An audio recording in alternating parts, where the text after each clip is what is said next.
उपसा बंदीवर प्रशासनाची घडी भूमिका। आधी बंदी, मग शिथिलता आणि आता पुन्हा बंदी। कोल्हापूर जिल्ह्यातील शेतकऱ्यांसाठी गेल्या 2 दिवसांपासून उपसा बंदीच्या निर्णयाबाबत संभ्रमाचं वातावरण निर्माण झाले आहे।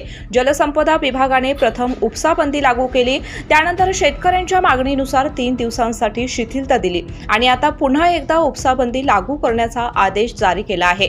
पाणी टंचाईची शक्यता आणि धरणातील मर्यादित पाणीसाठा लक्षात घेऊन कोल्हापूर पाटबंधारे विभाग यांनी 15 जून रोजी पंचगंगा, भोगावती, दूधगंगा, वारणा, तुळशी, कासारी, कुंभी आणि धामणी जांभळी नद्यावरील शेतीसाठी होणाऱ्या पाणी उपशावर बंदी घालणारा आदेश जारी केला होता। मात्र या निर्णयानंतर शेतकरी आणि इरिगेशन फेडरेशनचे प्रशासनाकडे सिंचनासाठी एक आवर्तन देण्याची मागणी केली। यानंतर 15 जून रोजी झालेल्या बैठकीत झालेल्या चर्चेनुसार प्रशासनाने 17 जून ते 19 जून या 3 दिवसांच्या कालावधीसाठी उपसा बंदी आदेश शिथिल केला।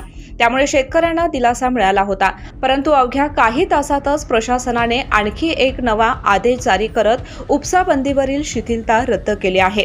16 जून पासून पंचगंगा, भोगावती, दूधगंगा, वारणा, तुळशी, कासारी, कुंभी आणि धामणी जांभळी नद्यांच्या दोन्ही तीरावरील भागात शेतीसाठी पाणी उपसा करणाऱ्या उपसा यंत्रावर पुन्हा बंदी लागू करण्यात आली आहे। धरणामधील उपलब्ध पाणीसाठा, संभाव्य पाणी टंचाई आणि पिण्याच्या पाण्याला प्राधान्य देण्याच्या उद्देशाने हा निर्णय घेण्यात आल्याचं प्रशासनाने स्पष्ट केलंय। दरम्यान वारंवार बदलणाऱ्या आदेशामुळे शेतकऱ्यांच्या मध्ये संभ्रमाचं वातावरण निर्माण झाले असून पुढील काळात प्रशासन कोणती भूमिका घेते याकडे सर्वांचं लक्ष लागलं आहे। मात्र उपसाबंदी, शिथिलता आणि पुन्हा उपसाबंदी अवघ्या 2 दिवसात प्रशासनाच्या बदलत्या निर्णयामुळे शेतकऱ्यांमध्ये संभ्रम निर्माण झाला आहे। या निर्णयाबद्दल तुमचं मत काय? प्रशासनाने घेतलेली भूमिका योग्य आहे का? तुमचं मत कमेंटमध्ये नक्की सांगा आणि अशाच महत्त्वाच्या स्थानिक बातम्यांसाठी शाहू न्यूजला सबस्क्राइब करायला विसरू नका। धन्यवाद।